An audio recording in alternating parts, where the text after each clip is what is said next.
بسم اللہ الرحمن الرحیم۔ السلام علیکم۔ اللہ تعالی کا عذاب۔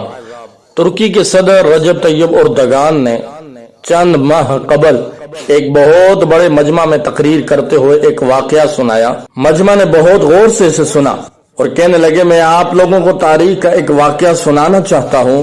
منگول سلطنت کے بانی چنگیز خان کے پوتے کا نام ہلاکو خان تھا۔ اس نے بغداد پر قبضہ کیا اور اسے پوری طرح لوٹ لیا۔ بعض حوالوں کے مطابق اس نے 2 لاکھ اور بعض کے مطابق 4 لاکھ انسانوں کو قتل کیا۔ اس نے بغداد کی ساری قدیم مسجدیں، مکاتب اور محل ڈھا دیے۔ ساری قیامتیں ہلاکو نے برپا کی۔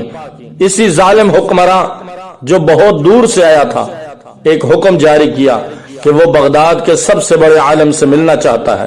ظاہر سی بات ہے کہ کوئی عالم ہلاکو خان سے ملنے کے لیے تیار نہیں ہوا۔ آخر کار قادحان نام کا ایک کم عمر نوجوان جس کی ابھی داڑھی بھی نہیں نکلی تھی اور ایک مدرسے میں معلم تھا، ہلاکو خان کے سامنا کرنے کے لیے راضی ہو گیا۔ میں چاہتا ہوں کہ آپ لوگ اس واقعے کو بہت غور سے سیریس ہو کر سنیں۔ ہلاکو سے ملنے کے لیے جاتے ہوئے قادحان نے اپنے ساتھ ایک بکرا اور ایک مرغا بھی لے لیا۔ نوجوان عالم کا دھیان ہلاکو کے خیمے کے پاس پہنچا اور ہلاکو خان سے ملنے اندر چلا گیا۔ ہلاکو خان نے نوجوان عالم سے پوچھا، مجھ سے ملنے اور میرا سامنا کرنے کے لیے بغداد والوں کے پاس تمہارے سوا کوئی اور نہیں تھا؟ قادحان نے جواب دیا کہ اگر آپ مجھ سے بڑے سے ملنا چاہتے ہیں تو باہر ایک اونٹ موجود ہے، اگر داڑھی والا چاہتے ہیں تو باہر ایک بکرا موجود ہے، اگر بلند آواز والا چاہتے ہیں تو باہر ایک مرغا بھی موجود ہے، آپ جسے چاہیں بلا لیں۔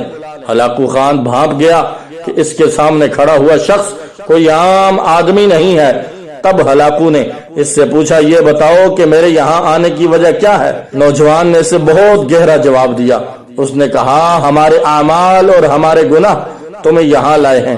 ہم نے اللہ کی نعمتوں کی قدر نہیں کی، اس کی نافرمانیوں میں آگے بڑھتے گئے۔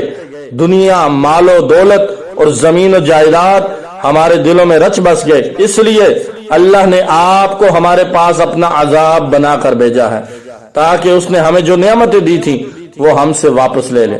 یہ جواب سن کر ہلاکو نے دوسرا بڑا عجیب سوال کیا، مجھے کون یہاں سے نکال سکتا ہے؟ نوجوان نے جواب دیا، جب ہم نعمتوں کی قدر جان لیں گے، ان کا شکر ادا کرنے لگیں گے اور آپس کے اختلافات کو ختم کر لیں گے تو اس وقت پھر آپ یہاں ہرگز نہیں رہ سکیں گے۔ اس وقت مسلمانوں میں ایک بڑی بیماری یہ پھیلی ہوئی ہے کہ دوسرے اقوام پر آنے والی قدرتی آفتوں کو تو وہ پورے یقین کے ساتھ اللہ کا عذاب قرار دیتے ہیں، لیکن اپنی حالت کی بے انتہا خرابی کو بھی احتساب کی نگاہ سے کبھی نہیں دیکھتے۔ حالانکہ ہماری تاریخ میں ایسی بہت سی حکایتیں ہیں جو خود احتسابی کا احساس ابھارتی ہیں۔ رجب طیب اردگان ترک قوم کو ایک نئی اٹھان کے لیے تیار کر رہے ہیں۔ وہ اس طرح کی حکایتوں کی اہمیت کو بخوبی سمجھتے ہیں۔ پاکستان کے مسلمانوں کے لیے بھی اس واقعہ میں بڑا سبق ہے۔ اللہ کی تنبیہ عذابوں کو دوسروں کے یہاں نہیں بلکہ خود اپنے یہاں دیکھنے کی ضرورت ہے، ورنہ غفلت اور بے عملی کے پردے اور زیادہ دبیز ہو جائیں گے اور صبح امید اور دور ہو جائے گی۔ ناظرین محترم، یہ خوبصورت واقعہ ضرور اپنے دوستوں کے ساتھ شیئر کریں اور مزید اس طرح کی خوبصورت اور پیاری ویڈیوز کے لیے میرے یوٹیوب چینل کو ضرور سبسکرائب کر دیں۔ جزاکم اللہ خیرا۔ السلام علیکم ورحمۃ اللہ وبرکاتہ۔